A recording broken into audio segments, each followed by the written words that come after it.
அப்போஸ்தலர் 7ஆம் அதிகாரம் 16வது 10வது வசனத்தை வாசிப்போம். தேவனோ அவனோடு கூட இருந்து எல்லா உபத்திரவங்களில் இருந்தும் அவனை விடுவித்து எகிப்தின் ராஜாவாகிய பார்வோனின் சமூகத்திலே அவனுக்கு கிருபையையும் ஞானத்தையும் அருளினார். கரங்களை தட்டி ஆண்டவர் மகிமைப்படுத்துவோம். இந்த மாசத்தினுடைய ஆண்டவர் உங்களோடு பேசக்கூடிய ஒரு வார்த்தை. இந்த மாசத்துல ஆண்டவர் இந்த செய்திக்கு பிறகு உங்களுடைய எல்லா உபத்திரவங்களில் இருந்து உங்களை நீக்கி விடுவித்து என்றதும் ஒண்ணுதான், நீக்கி என்றதும் ஒண்ணுதான். எல்லா உபத்திரவங்களில் இருந்து கர்த்தர் உங்களை விடுவித்து நீக்கி பார்வோனுடைய கண்களுக்கு முன்பாக யோசேப்புக்கு தேவனுடைய கிருபையையும்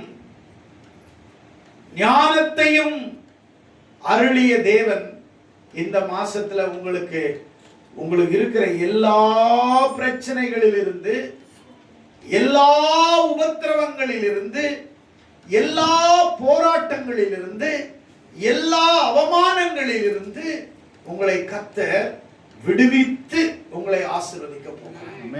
எத்தனை பேர் விசுவாசிக்கிறீங்க? ஆமென் சொல்லுங்களேன். உபத்திரவங்களில் இருந்து கர்த்தர் உங்களை விடுவிக்க போகிறார்.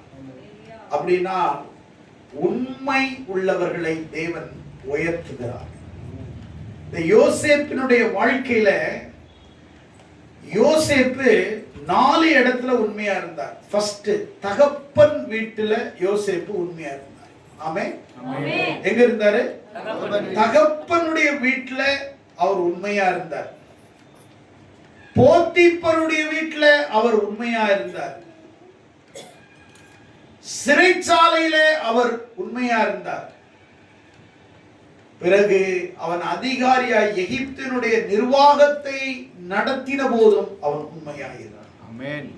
தேவன் அவனுக்கு கொடுத்த நிர்வாகத்தையும் பொறுப்பிலும் யோசேப்பு உண்மை உள்ளவனாக காணப்பட்டான்.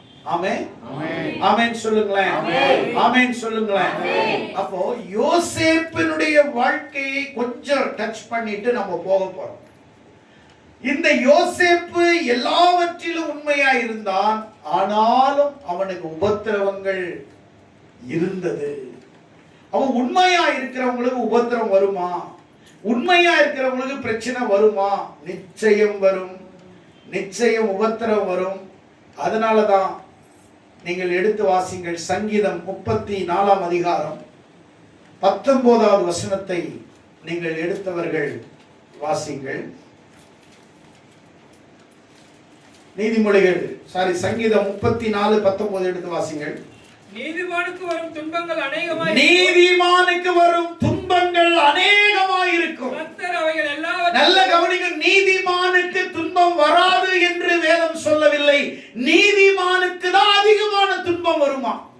நீதிமானுக்கு தான் அதிகமான உபத்திரம் வரும். உண்மையா இருக்கிறவனுக்கு தான் அதிகமான உபத்திரம் வரும். நல்ல கவனிக்கணும். உபத்திரவமும் பிரச்சனையும் யாருக்கு வரும்னா துன்மார்க்கனுக்கு வரவே வராது. ஏன்னா அவன் துன்மார்க்கன். அவனாலதான் மற்றவங்களுக்கு பிரச்சனை வரும். நீதிமானால துன்மார்க்கனுக்கு ஒரு நாளும் பிரச்சனை வராது. நல்லவனால தீமையா இருக்கிறவனுக்கு ஒரு நாளும் பிரச்சனை. தீமையா இருக்கிறவனாலதான் நல்லவனுக்கு பிரச்சனை. சமுதாயத்துல நல்ல வாழ்றவனுக்கு அவனுக்கு பிரச்சனை கொடுக்கிறவங்களே துன்மார்க்கர்கள் தான்.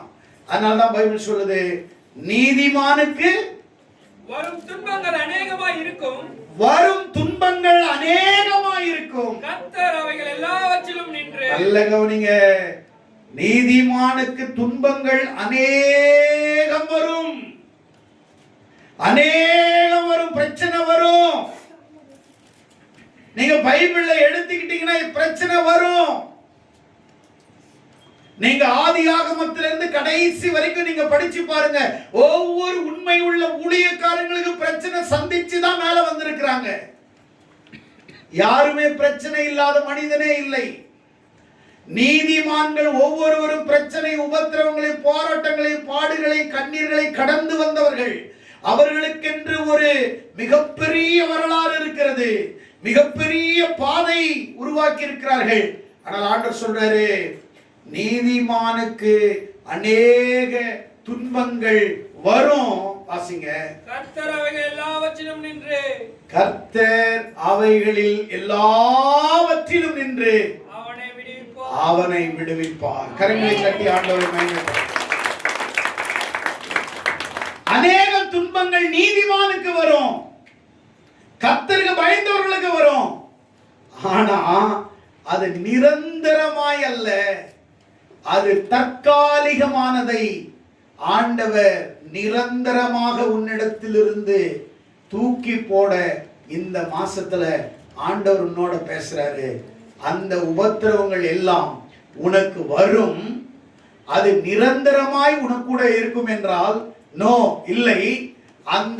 அந்த தற்காலிகமான உபத்திரவங்களை எல்லாம் நீ தூக்கி போட முடியாது, நீ அதை மேற்கொள்ள முடியாது.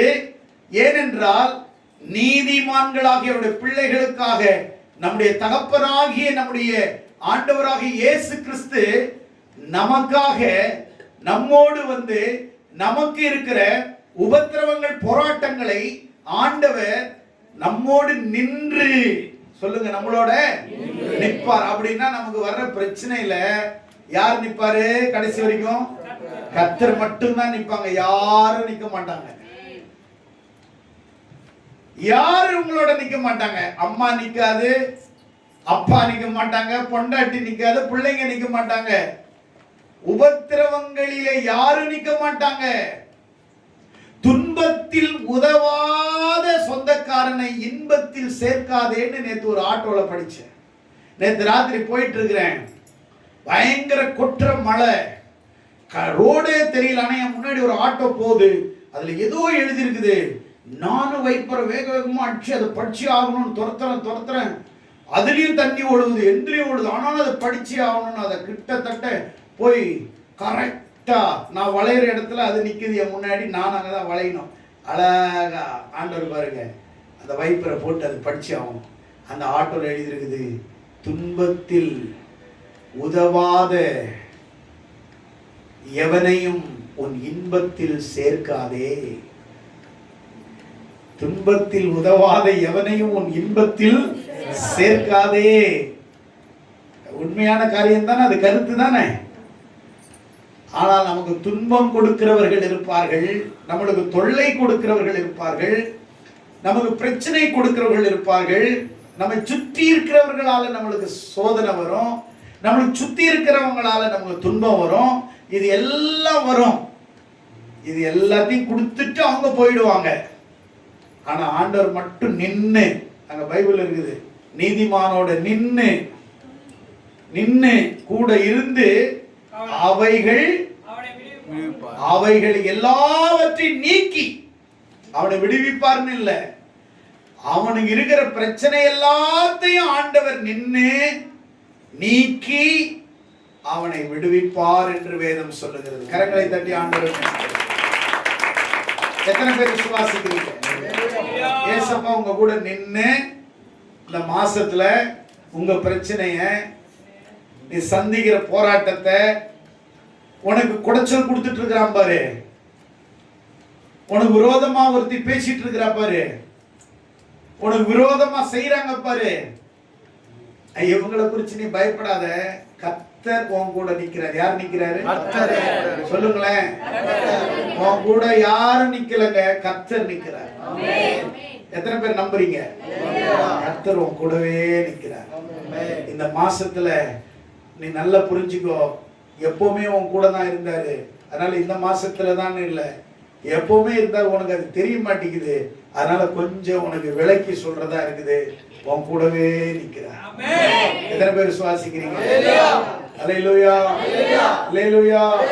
அதனால தான் சங்கீதக்காரனாகிய தாவீது சொல்றார், நான் மரண இருளின் பள்ளத்தாக்கில் நடந்தாலும் தேவரீர் நீர் என்னோடு கூடவே இருக்கிறீர். ஆமென். கரங்களை தட்டி ஆண்டவரை மகிமைப்படுத்துவோம். நம்மளை துன்பப்படுத்தினவங்க நிறைய பேர் இருக்கிறாங்கல்ல, நம்ம பேரை கெடுத்தினவங்க நிறைய பேர் இருந்தாங்கல்ல, நம்முடைய விரோதமாக எழும்பினவர்கள் நிறைய பேர் இருந்தாங்கல்ல, நம்மளை எவ்வளவுக்கு எவ்வளவு அசிங்கப்படுத்தணும் மட்டப்படுத்தணும்னு நம்மளை பத்தி பல இடத்துல இலவசமாக பரப்பினவர்கள் நிறைய பேர் இருக்கிறாங்கல்ல. அதை குறித்து நீ எல்லாம் பயப்பட வேண்டாம், அதை குறித்து நீ கலங்கெல்லாம் வேண்டாம், அதை குறித்து நீ ஒன்றும் பெருசா இல்லாம இங்க நிக்கிற ஜான்சன் இருக்கிறார்ல உங்க பாஸ்டர், இதெல்லாம் தாண்டி வந்துட்டு இருக்கிறேன். ஆமென், அல்லேலூயா. ஒரு தூசியே உன்னால, ஒரு தூசியை பார்த்து நீ பயப்படுற, நான் நிறைய மலையே பேத்துட்டு போயிட்டு இருக்கிறேன். ஆமென். அவ்வளவு பிரச்சனை. ஆனா நாம யாருக்கும் துரோகம் பண்ணல, நம்ம யாரையும் ஏமாத்தல. ஆனா நம்மளுக்கு விரோதமாக நிறைய பேரு கூட தின்னவங்க, நம்ம சாப்பாடை சாப்பிட்டவங்க, நம்ம நிழல்ல இருந்தவங்க, நம்ம கிட்ட இருந்த நன்மையை பெற்றவங்க, ஏதோ ஒரு விதத்துல நம்மால ஆசீர்வதிக்கப்பட்டவங்களால தான் நமக்கு நிறைய துன்பங்கள், இன்பம் தர வேண்டியவர்கள் துன்பத்தை கொடுத்தார்கள். வாழ்க்கையில ஒண்ண மட்டும் நான் நீங்க உங்களுக்கு புரிஞ்சுக்கோங்க, தெளிவா சொல்றேன். உங்கள் உபத்திரவத்துல உங்க அப்பா நிக்க மாட்டார், உங்க அம்மா நிக்க மாட்டார், உங்க பசங்க நிக்க மாட்டாங்க. இதுவரைக்கும் கர்த்தர் பல வருடங்களில் இந்த ஜான்சனோட ஆண்டவர் நிற்கிறார். இந்த ஆண்டவர் ஜான்சனோட நிற்கிறார். நீங்கள் என்னுடைய பிறந்த நாளை ஒவ்வொரு வருடமும் நீங்கள் பயங்கரமாய் கொண்டாடுகிறீர்கள். அதை ஒவ்வொரு நாளும் நான் நினைவு கூறுகிறேன். நீங்கள் எனக்கு கொண்டாடின ஒவ்வொரு சிரித்த முகத்தோடு என்னை கொண்டாடினவர்களை நான் நினைவு கூறுகிறேன். சினத்தோடு கொண்டாடினவர்களையும் நினைவு கூறுகிறேன். எனக்கு தெரியும், அப்படி பார்க்காத மாதிரி தான் நான் வருவேன். ஆனா எல்லாரையும் நான் பார்த்துட்டு தான் வருவேன். யாரெல்லாம் மகிழ்ச்சியோடு கொண்டாடினார்கள்னு எனக்கு தெரியும். சொல்றேன், என் பிள்ளைகள் செய்ய வேண்டியதை, என் உறவுகள் செய்ய வேண்டியதை, என் ஆவிக்குரிய பிள்ளைகள் நீங்கள் எனக்கு நன்மை செய்திருக்கிறீர்கள். எங்கள் ஆவிக்குரிய பிள்ளைகள் என்னை நன்மை செய்ய என் வாழ்க்கையில நீங்க ஆசீர்வாதமாக இருந்திருக்கிறீர்கள். பல உபத்திரவங்கள் வரும்போது கர்த்தர் யாரையோ கொண்டு நம்மோட வைத்து நம்மளை நடத்துவார். அதை குறித்து நீங்க கவலையே படக்கூடாது. நான் சொல்றேன், தாவீது சொல்றாரு, நான் மரண இருளின் பள்ளத்தாக்கில் நடந்தாலும் என் கூடவே நீர் இருக்கிறீர். அப்படின்னா தாவீது கடந்து வந்த பாதைகள் எல்லாம் கரடு முரடான பாதைகள். ஒரு பக்கம் மாமனார் துரத்துறார் கொன்னூர்னு, ஒரு பக்கம் பையன் அப்சுலோம் துரத்துறான். எப்படியாவது தாவீத அப்பாவை கொன்னுட்டு ஆட்சி பீடத்துல வரணும்னு பயந்து ஓடிட்டே இருக்கிறான். ஆனா கர்த்தர் அவனை கைவிடவே இல்லை. வேதம் சொல்லுது, தாவீதோடு கூட கர்த்தர் இருந்தார். ஆமென் சொல்லுங்க. இந்த மாசத்துல கர்த்தர் உங்களோட இருப்பார், உங்களோடு கூட இருப்பார். நீங்க சொல்லணும், தாவீதோடு கர்த்தர் இருந்தது போல உங்க பேரை சொல்லி சொல்லணும், கர்த்தர் என்னோடு கூட இருப்பார். தேவன் என்னோடு கூட இருக்கிறார். இருப்பார்ங்கிறதுல இருக்கிறார். தேவன் என்னோடு கூட இருக்கிறார். தேவன் உங்களோடு கூட இருக்கிறார். தேவன் உங்களோடு கூட இருக்கிறார். உபத்திரவத்தின் நடுவிலே நீங்க பிரயாணப்பட்டு நீங்க பல பிரச்சனைகளை நீங்க சந்திக்கிறவர்களாக நீங்க இருக்கலாம். நான் சொல்றேன், நீதிமானுக்கு வரும் துன்பங்கள் அநேகமாயிருக்கும். கர்த்தர் அவனோட நின்று உன் கூட கர்த்தர் நிற்கிறார். நீ எப்பவுமே மனசுல வச்சுக்கோ, இந்த மாம்சமானவங்களை உன் மனசுல இருந்து எப்போ நீ முழுமையா தொடச்சி போட்டு உன் மனசுக்குள்ள ஆண்டவர் நிறைஞ்சி இருக்கிறாரோ, உன் மனசுல ஆண்டவரை தவிர எனக்கு யாருமே இல்லைன்னு நீ எப்போ ஒரு தீர்மானம் எடுக்கிறியோ, அப்போ உன் வாழ்க்கை வெளிச்சமாக, உன் வாழ்க்கை தளர்ச்சி, உன் வாழ்க்கை ஆசீர்வாதமா இருக்கிறத உங்களால பார்க்கணும். எத்தனை பேர் நம்புறீங்க? ஆமென் சொல்லுங்க. ஆமென் சொல்லுங்க. கர்த்தர் உன்னோட நிற்பார். ஆமென். இந்த 12 ஆண்டுகள் தேவன் என்னோடு கூட நிற்கிறார். கடந்து வந்த பாதைகள் சாதாரணமானது, விவரிக்கவே முடியாது, சொல்லவே முடியாது. கண்ணீர் நிறைந்த பாதைகள். எனக்கு துரோகம் செய்கிறவர்களை கூட நான் சத்துருவாக எண்ணினதும் இல்லை, அவர்களை குறித்து நான் எங்கே தவறாக சொன்னதும் இல்லை. என்னிடத்திலே அப்பம் புசித்தவர்கள் அவன் குதிங்காலை என் மேல் தூக்கினான் என்று தாவீது சொல்லுகிறான். நம்மோட சாப்பிடுறவங்களால தான் நமக்கு உபத்திரவம். நம்மளுடைய பணத்தை சாப்பிட்டு நம்முடைய ரத்தத்தை உறிஞ்சி குடிச்சவங்களால தான் நமக்கு உபத்திரவம். ஒப்பிட்டவரை உள்ளளவும் நினை என்று உலகம் சொல்லுகிறது. ஒரு நாள் உனக்கு உப்பு போட்டவனை நீ இருக்கிற வரைக்கும் அவனை நீ நினைச்சுக்கோன்றாரு. உலகத்தான் சொல்றான். ஆனா ஆண்டவர் சொல்றாரு, அதை காட்டிலும் ஒரு படியை தூக்கி சொல்றாரு. அவங்க உன்னை நினைக்கலன்னாலும் பயப்படாத, நான் உன் நினைவாகவே இருக்கிறேன். நீ என்னால் மறக்கப்படுவதில்லை என்று ஆண்டவர் சொல்றாரு. மனுஷன் மறந்துடுவான், உபத்திரவம் கொடுத்துருவான், மறந்துடுவான். ஆனால் தேவன் என்னுடைய உபத்திரவத்தை மறக்க மாட்டார், என் பிரச்சனையை மறக்க மாட்டார். ஆண்டவர் சொல்றார், நீ என்னால் மறக்கப்படுவதில்லை. எத்தனை பேர் விசுவாசிக்கிறீங்க? நீ என்னாலே மறக்கப்படுவதில்லை. நம்மளை எல்லாருமே மறந்துட்டாங்களா? நல்லதுன்னு சொல்லுங்களேன். ஆமென். உங்களை மறந்தது நல்லதுன்னு சொல்லுங்களேன். நீ எவ்வளவு உயிர் வச்சிருந்த, எவ்வளவு பாசம் வச்சிருந்த, எவ்வளவு அவன் மேல நம்பிக்கை வச்சிருந்த, உன் பணத்தை கொடுத்திருக்கிற, உன் நேரத்தை கொடுத்திருக்கிற, உன் அன்பை விதைச்சிருக்கிற, உன் அரவணைப்பை கொடுத்திருக்கிற, அவ்வளோத்தையும் கொடுத்து உன்னை மறந்துட்டான். உன்னை மறந்துட்டாங்க. ஆண்டவர் சொல்றார், நீ என்னால் மறக்கப்படுவதில்லை. நீ ஒரு நாள் என்னால நீ மறக்க மாட்ட. நான் உன்னை மறக்கவே மாட்டேன். உன்னை நான் திக்கற்றவனாய் விடேன். யோசேப்பினுடைய வாழ்க்கையில அவ்வளவு உண்மையா இருந்தவனை அவனுடைய சகோதரர்கள் ஒரு குழியில தூக்கி போடுறாங்க, வெறுக்கிறாங்க. தன் சொந்த சகோதரனையே வெறுக்கிற உலகம் இது. இதுக்கு மேல ஒரு பெரிய எக்ஸாம்பிள் உங்களுக்கு கொடுக்கணும்னு எனக்கு அவசியம் கிடையாது, தோணல. உடன் பிறந்தவர்கள் இன்னைக்கு உன்னை மறந்து விடுகிறாரா இல்லையா? ஹலோ, வாய் திறந்து சொல்லுங்க, மறந்துடுறாங்களா? அவனை தூக்கி குழியில போட்டான். யோசேப்பு அங்க ஒரு பாடத்தை கத்துக்கிறான். குழி என்பது தாழ்மை குறிக்கிறது. அவனை போட்ட உடனே யோசேப்பு அமைதியா இருந்தான், தாழ்மையை கற்றுக்கொண்டான். எப்படி நான் தாழ்மையாய் கிறிஸ்தவனுக்கு முன்னாடி, ஆண்டவர் முன்னாடி வாழணும்னு குழி அவனை கற்றுக் கொடுத்த பாடம் தாழ்மை என்கிற ஒரு பாடத்தை கற்றுக் கொடுத்தது. அவன் எதிர்த்து பேசவே இல்லை. ஹலோ, நான் உங்களை பார்த்து இன்னைக்கு ஒண்ணு சொல்றேன். நீ சந்தோஷமா வாழணுமா? உனக்கு பிரச்சனை கொடுக்கிறவங்களை பார்த்து டென்ஷனே ஆகாத, அமைதியா இரு. ஹலோ, நீ திருப்பி கூட பேசாத, அமைதியா இரு. திருப்பி டென்ஷன் கொடுத்த அமைதியா இரு. திருப்பி டென்ஷன் கொடுத்த அமைதியா இரு. கடைசியில பார்த்தீங்கன்னா அவன் டென்ஷன் ஆயிடுவான். அவன் டென்ஷன் ஆயிடுவான். பி சைலண்ட், அமைதியா இரு, சைலண்டா இரு. அதனால தான் நீங்க இப்ப பார்த்துருப்பீங்க, பாஸ்டருக்கு கொஞ்சம் மாறிக்கிட்டே வர்றேன், மாத்திக்கிட்டே வர்றேன்.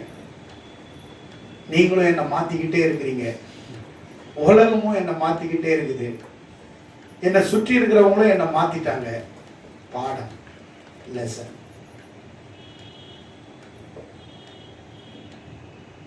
என் வாழ்க்கையில நான் பாடங்களை கற்றுக்கொண்டேன். பிறரும் எனக்கு பாடத்தை எடுத்தார்கள். அவர்கள் மூலமும் நான் பாடங்களை கற்றுக்கொண்டேன். யோசேப்பு குழியில போட்ட போது அவன் தாழ்மையை கற்றுக்கொண்டான். ஆமென் சொல்லுங்களேன். அவனை தூக்கி அடுத்தது எங்க கொண்டு போறாங்க? எங்க கொண்டு போறாங்க? கொண்டு போய் ஒரு அரண்மனையில விடுறாங்க. அடிமைத்தனம். அவன் போன உடனே அரண்மனையில போயிட்டு ஒரு பெட்ரூம் கொடுத்து ஏசி போட்டு தங்கிக்கோப்பா அப்படின்லாம் சொல்ல. அடிமையாய் விற்கப்பட்டான் என்று சொல்லிட்டு. என்னமா பைபிள் உங்களுக்கு தெரிஞ்சதுனால நான் அப்படியே உங்களுக்கு புரியுற மாதிரி சொல்றேன். அடிமையாக 20 வெள்ளிக்காசுக்கு அடிமையாக விற்கப்பட்டான். அவன் அடிமையாக அதை கருதவில்லை. அங்கே சேவை எப்படி செய்ய வேண்டும் என்று கற்றுக்கொண்டான். ஆமென் சொல்லுங்க. ஆமென். யோசேப்பு அதை அடிமையா நினைக்கல. அந்த அடிமையான வாழ்க்கையிலும் எப்படி சேவை செய்யறதை கத்துக்கிட்டான்.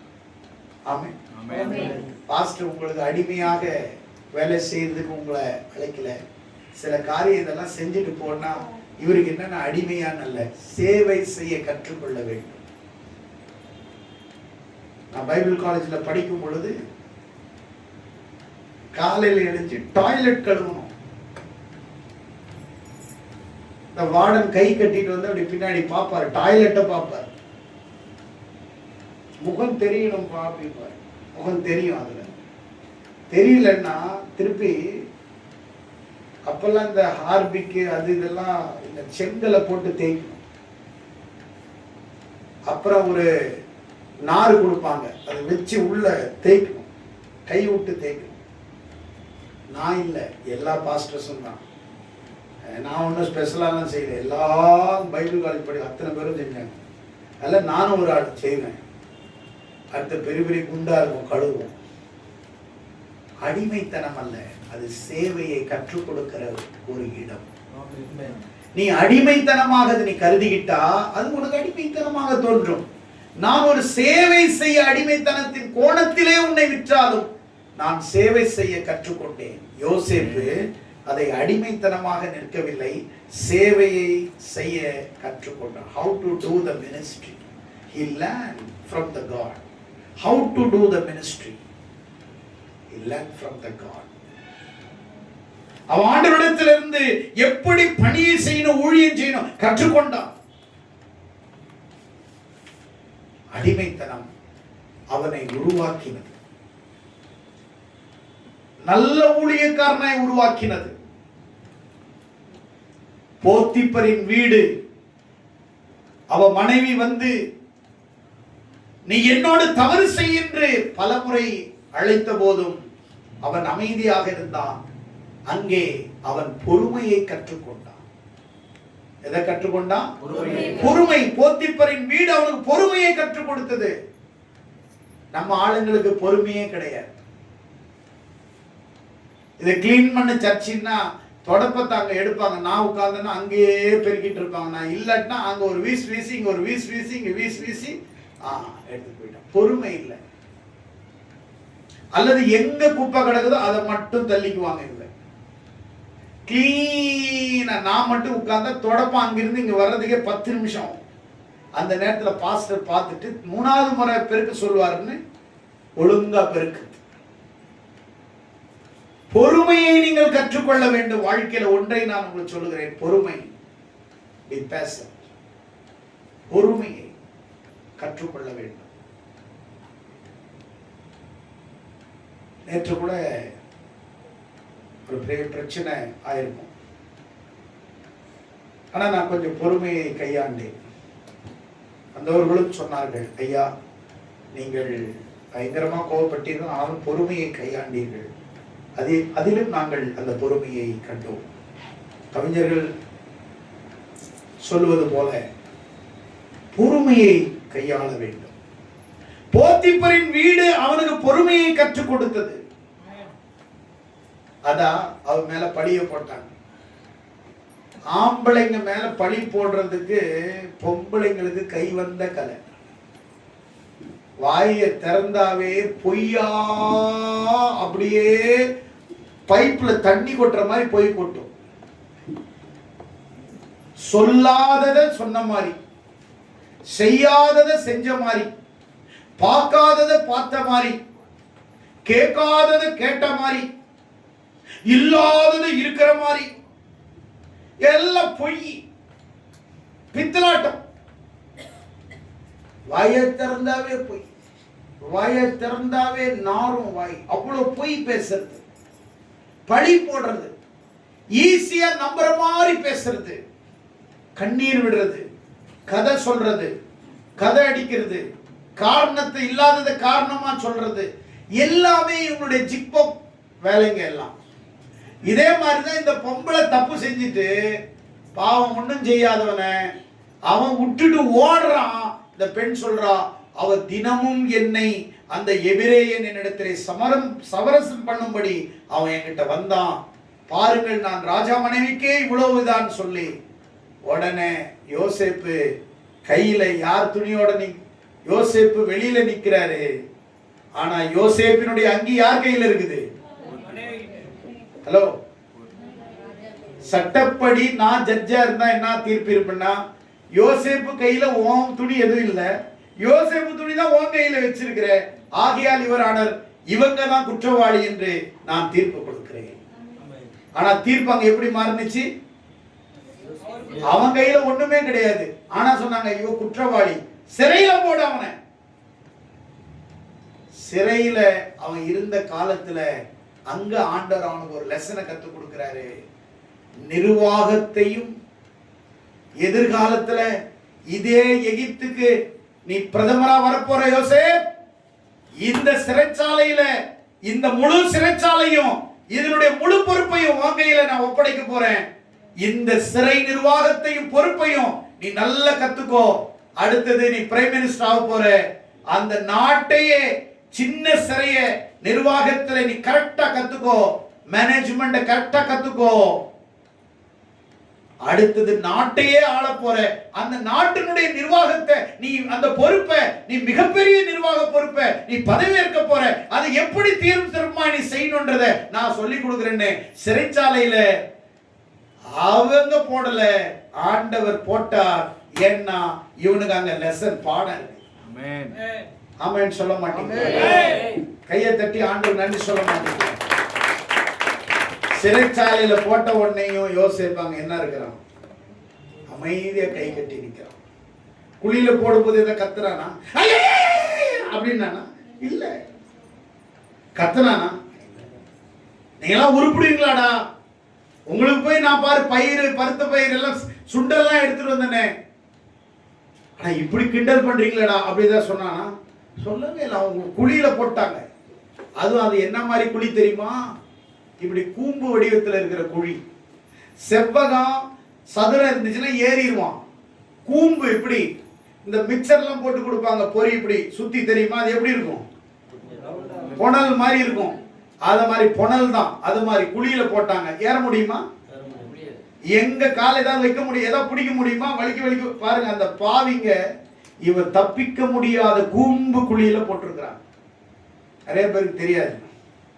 நீ வரமாட்ட, ஜான்சன் கதை முடிஞ்சிருச்சு, ஜோலி முடிஞ்சிட்டோம் இல்ல, 12 வருஷம் ஆயிடுச்சு, ஜோலி முடிச்சிட்டோம் இல்ல,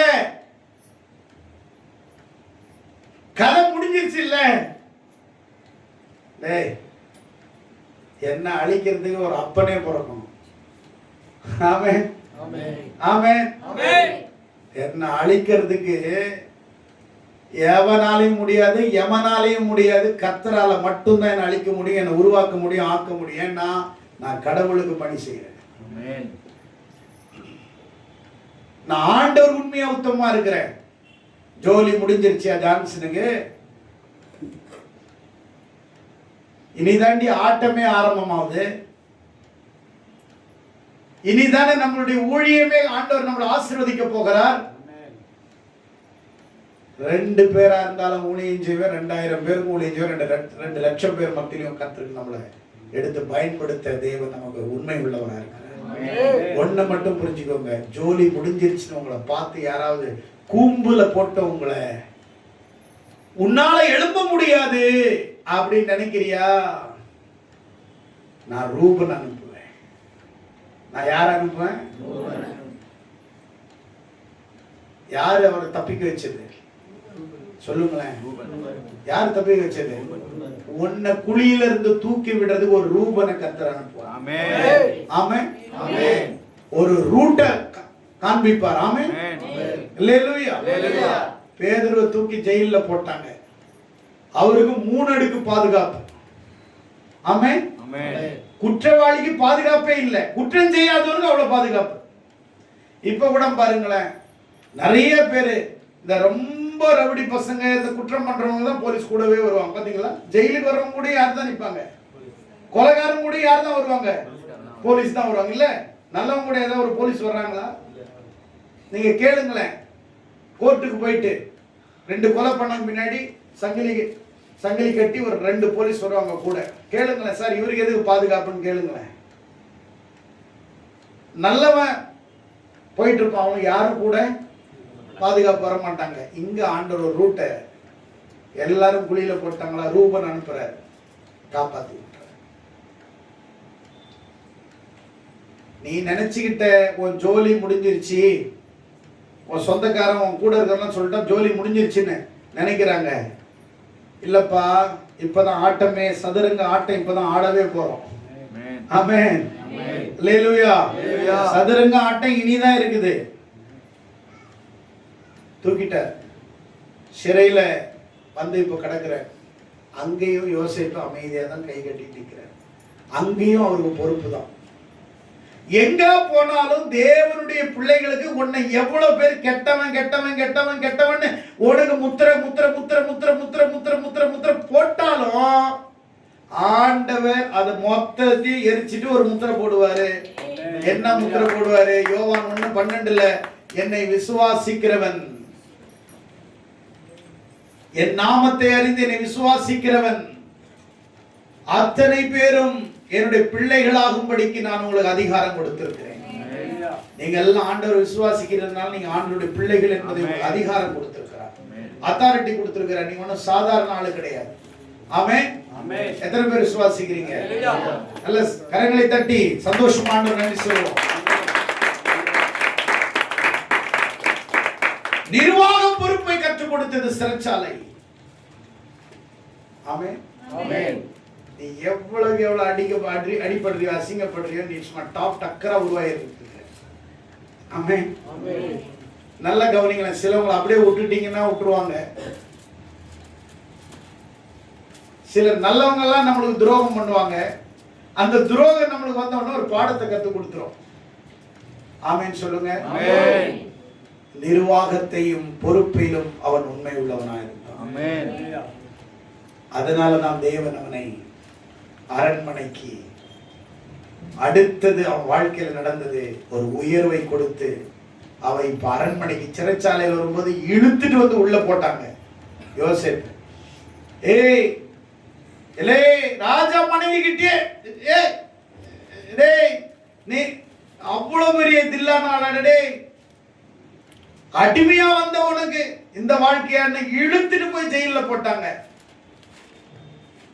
இப்போ தலைவரை கூட்டிட்டு வரும்போது ராஜா அவனுடைய குதிரையில அந்த ரதத்துல உட்கார்ந்து ஷேவிங் எல்லாம் பண்ணி, அங்கேயே குளிச்சு, அங்கேயே ட்ரெஸ் பண்ணி, அங்கேயே ஷேவிங் எல்லாம் பண்ணி, நல்ல ட்ரெஸ் பண்ணி, ராஜ வஸ்திரத்தை தரித்து, இப்போ அவன் ஜெயில இருந்து வரும்போது எப்படி வர்றான் தெரியுமா? ஆண்டவர் ட்ரெஸ் போடும்போது சொல்லுவாரு, குழிக்காக நான் கொடுத்த ட்ரெஸ், குழியில விழுந்தல்ல ட்ரெஸ். மோதிரம் போடும்போது சொல்லியிருப்பாரு, 20 காசுக்கு வித்தாங்கல்ல, உன் கை ஃபுல்லா மோதிரம்.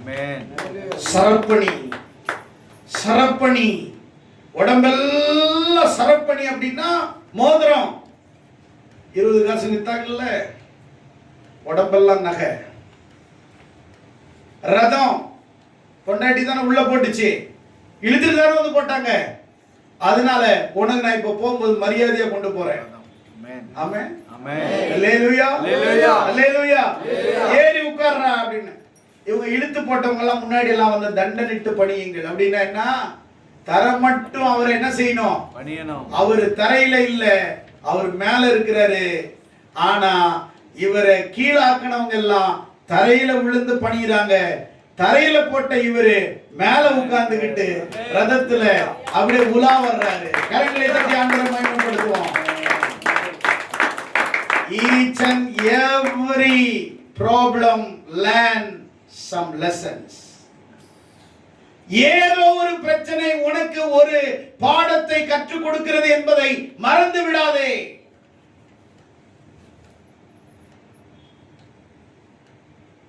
ஆமென். ஆமென். ஆமென். ஆமென். பாடத்தை கத்து கொடுக்குது. நமக்கு வேற ஒண்ணும் இல்ல. நீ பரவசத்துல நீ வருவ, நீ குதிரையில வருவ, நீ ரதத்துல வருவ. ஆமென். அல்லேலூயா. அல்லேலூயா. எத்தனை பேர் விசுவாசிக்கிறீங்க?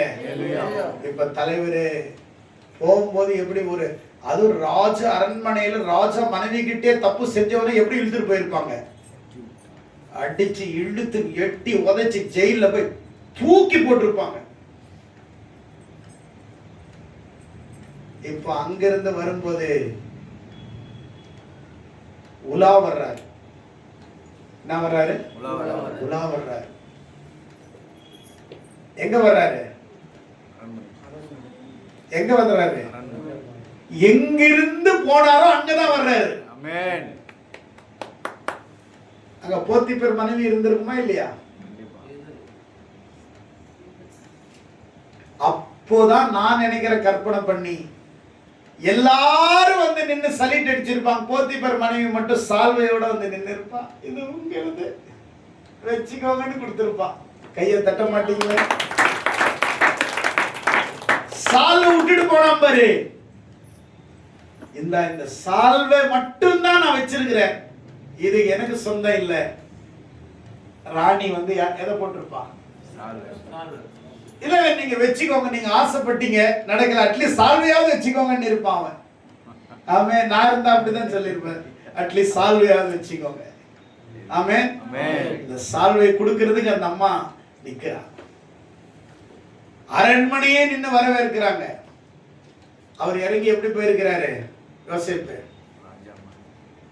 அந்த அம்மா பார்த்து கிண்டல் பண்ணிருக்க மாட்டாரு. நேரா போயிட்டு அவருக்கு ஒரு சிங்காசனம் அலங்கரிக்கப்பட்டிருக்குது, அதுல போய் உட்கார்றாரு. உண்மையா இருக்கிறவர்களுக்கு புலி வரும், அவமானம் வரும், நிந்த வரும், இலச்சை வரும், போத்திப்பரின் வீடு வரும், சிறை வரும், அரண்மனை வரும். நீங்க நினைச்சுக்காதீங்க, தேவனுடைய தாமதம் மறுப்பல்ல, அது பல நேரங்களிலே அது நம்மை தயாரித்துக் கொண்டிருக்கிறது என்பதை மறந்து ஆண்டவர் நம்மளை ப்ரிப்பேர் பண்றார். ஆமென். ஆமென். ஆமென். நம்மளை ப்ரிப்பேர் பண்றாரா இல்லையா? நம்மளை உருவாக்கிட்டு இருக்கிறாரா இல்லையா?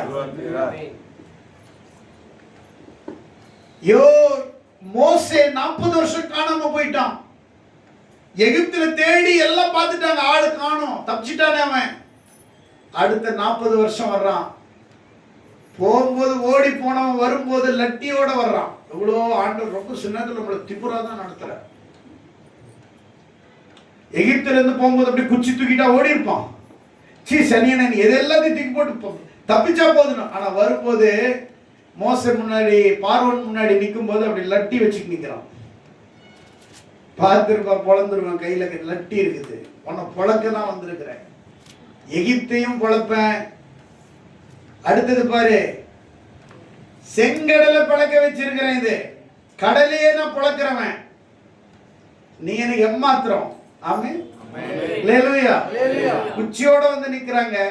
ஒரு ராஜாவை பார்க்கறதுக்கு நீ குச்சி கை எடுத்து போவியா? எவ்வளவு ஆண்டவர் சில நேரத்துல நம்மள சும்மா கெத்தா தான் கொண்டு போவார். ஏன்னா நம்ம அவருக்கு சொத்து. ஆமென். அதனால தான் அவருக்கு நாம இருக்கிறோம் கெத்து. ஆமென். ஆமென். அல்லேலூயா. அதனால தான் ஆண்டவர் நம்மள கெத்தா நடத்துறார். அவமானப்படுத்தின இடத்திலே உன்னை உயர்த்துவார். ஆமென். உன் உபத்திரவங்களை நீக்கி உன்னை விடுவிக்க போகிறார். ஆமென். இந்த மாசத்துல உன் உபத்திரவத்தை நீக்கி உன்னை விடுவிக்க போறார். எத்தனை பேர் விசுவாசிக்கிறீங்க? உன் பிரச்சனைகளை எல்லாத்தையும் நீக்க போகிறார். எத்தனை பேர் விசுவாசிக்கிறீங்க? ஆமென் சொல்லுங்க. ஆமென் சொல்லுங்க. குழி உனக்கு முடிவல்ல. குழி உனக்கு மாசத்துல உனக்கு ஆண்டவர் ஆணித்தரமா சொல்றாரு, குழி உனக்கு முடிவல்ல. அடிமைத்தனம் உனக்கு அடையாளம் அல்ல. ஆமென். அடிமைத்தனம் அவன ஃபர்ஸ்ட் யோசேப்புக்கு முதல் அடையாளமே என்னது? அடிமையாக விற்றார்கள். ஃபர்ஸ்ட் அடையாளம் என்ன? அடிமை. யோசேப்பை இன்ட்ரோடியூஸ் படுத்தும் பொழுதே, அவனை அறிமுகப்படுத்தும் போதே அடிமையாக அறிமுகப்படுத்துகிறார்கள். நான் யோசிச்சு பார்த்தங்க, கண்கள்ல இருந்து தண்ணி கொட்டுதுங்க எனக்கு. முதல் அறிமுகமே அடிமையா.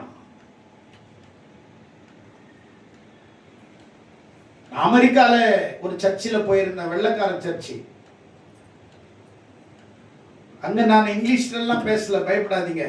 இங்கிலீஷ்ல பேசினான்னு சொல்லுவார் போல. இதுங்க இங்கிலீஷ் தெரியல, ஆனாலும் எனக்கு பிரசங்கம் பண்ண கூப்பிடுறாங்க. எனக்கு தெரிஞ்ச புரோக்கன் இங்கிலீஷ் வச்சு நான் கொஞ்சம் அப்படியே சமாளிஃபிகேஷன் பண்ணேன். அப்போ என்ன கூப்பிடும் போது சொல்றாங்க, now I am introduced the big great man of God from coming to India. Please everybody stand and give the big applause the great man Bishop Dr. Johnson அப்படின்றான். ஒருத்தனை அறிமுகப்படுத்தும் பொழுது தண்டாவுல பிறக்கிறவனை அமெரிக்கால வெள்ளைக்கார அழகா அறிமுகப்படுத்துறான். ஆமென் ஆமென். ஆனா பணக்கார வீட்டுல பிறந்த யோசேப்பை அடிமையாய் அறிமுகப்படுத்துகிறான். ஆமென். யாரு? கூட பிறந்தவங்க.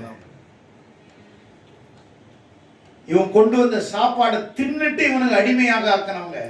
உன் கூட எவன் நல்ல சாப்பிட்டு நல்ல தின்னு கொழுத்து போய் கிடக்கிறானோ அவன்தான் அவன் காலை, அவன் குதிங்காலை உன் மேல் தூக்குவான். உன்னை நசுக்கிறது, உன்னை கெட்ட பேர் சொல்றது, உன் வீட்டுல வந்து சாப்பிட்டுட்டு உன் சித்தி 3 மாசம் நல்ல வயிறு முட்டை சாப்பிட்டுட்டு போகும்போது ஐயோ என்னத்தை போட்டாங்க அப்படின்னு சொல்லிட்டு போவாங்க. என்னத்தான் போட்டாங்க? அது நன்றி கெட்ட. வந்து 2 மாசம் சாப்பிட்டுட்டு அது போகும்போது அப்படியே சொல்லிட்டு போவோம், தப்பா தான் சொல்லிட்டு போவோம். உன் வீட்டுல வந்து சாப்பிட்டுட்டு உன்கிட்டயே சண்டை பிடிச்சிட்டு உன்னை பத்தியே தப்பா சொல்லிட்டு போவோம். உலகம். நான் சொல்றது கரெக்டா இல்லையா? கரெக்டா இல்லையா? தூங்க கூடாது. இப்ப குதிரையில போயிட்டு இருக்கிறோம், இப்ப போய் தூங்குறீங்களே, சத்தமெல்லாம் வரும். ஆமென். சிறைச்சாலையில இருக்கும் போதாவது நீங்க தூங்கி இருக்கலாம் சர்ச்சில. இப்ப அவர் குதிரையில போயிட்டு இருக்கிறார் அரண்மனை நோக்கி. நீங்க எப்படி பார்க்கணும்? ஐயோ அடுத்தது என்ன நடக்கும்? சால்வையோட அந்த அம்மா நிக்கிறா. ராஜா சொல்லிருப்பாரு, யோசேப்பை என்ன மன்னிச்சிரு. அவன் மனைவி மன்னிப்பு கேட்டிருப்பான். முழு அரண்மனையே மன்னிப்பு கேட்டாங்க. எந்த அரண்மனையில் அசிங்கப்பட்டு கேவலப்படுத்தப்பட்டு, அது எப்படி அசிங்கப்படுத்தப்பட்டான்னா, இவன் விபச்சாரக்காரன் என்று சொல்லி இழுத்துட்டு போறான். அதே இடத்துல யோசேப்போடு கர்த்தர் இருந்ததினாலே அவனுடைய உபத்திரவங்களை நீக்கி அவனுக்கு ஆண்டவர் நன்மை செய்து அவனை அங்கிருந்து கொண்டு வரும் பொழுது அவனை போகும்போது நடக்க வைத்து கொண்டு போனார். இப்போ அரண்மனையினுடைய வாசல்ல அவனை கொண்டு வரும்போது நடக்க வச்சு கொண்டு வரல, போகும்போது நடக்க வச்சு இழுத்துட்டு கொண்டு போய் சிறைச்சாலையில போட்டாங்க. இப்போ சிறைச்சாலையினுடைய அந்த வாசல்ல இருந்து அவர் அந்த ரதத்துல ஏறுறார். ஆமென்.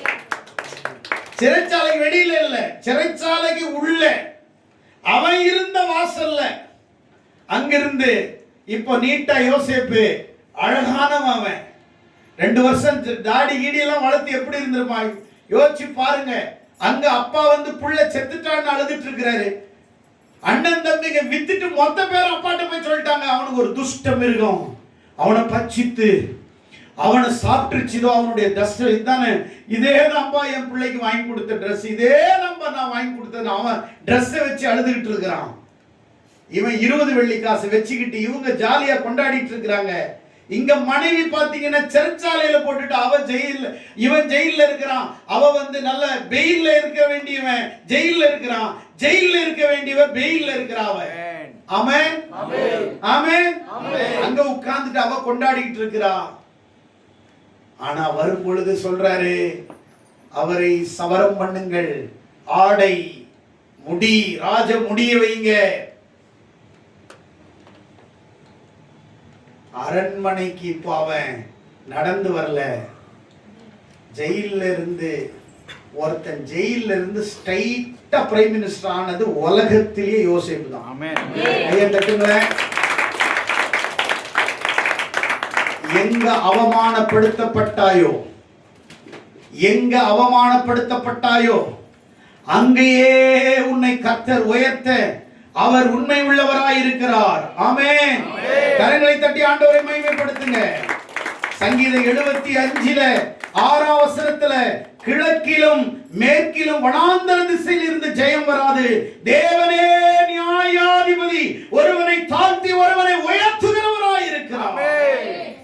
ஜெயம் கிழக்கிலிருந்து மேற்கிலிருந்து வராது. ஜெயம் எங்கிருந்து வரும்னா தேவன் நியாயாதிபதி. இப்ப யோசேப்புக்கு ஆண்டவர் நியாயாதிபதியா அங்க மௌனமா இருந்தாரு. சில இடத்துல உங்க மேல பழி போடும்போது ஆண்டவர் மௌனமா தான் இருப்பார். ஆண்டவரை திட்டிராதீங்க. ஆமென் சொல்லுங்க. கிழக்கிலும் மேற்கிலிருந்து வனாந்தர திசையிலிருந்து ஜெயம் வராது.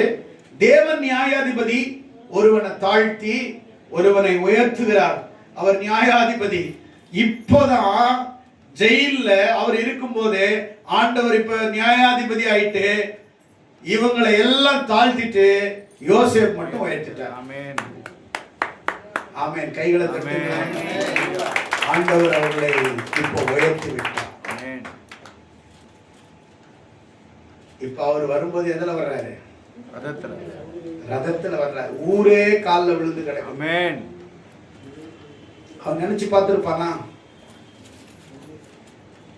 நல்ல கவனிக்கணும். குழி உனக்கு முடிவல்ல. சொல்லுங்க. குழி உனக்கு முடிவல்ல. அடிமைத்தனம் உங்கள் அடையாளம் அல்ல. நல்ல உற்சாகமா சொல்லுங்க. அடிமைத்தனம் உங்கள் அடையாளம் அல்ல. அடிமைங்க தான் இப்படி எல்லாம் பேசுங்கம்மா. அடிமைத்தனம் உனக்கு அடையாளம் அல்ல. அடிமைத்தனம் உனக்கு அடையாளம் அல்ல. சிறை உனக்கு நிரந்தரமான இடம் அல்ல. சிறை உனக்கு நிரந்தரமான இடம் அல்ல. தேவன் உங்களோடு இருந்தால் அவருடைய கிருபை உங்களோடு இருக்கும். உபத்திரவத்துக்கு பிறகு கிருபை உண்டு.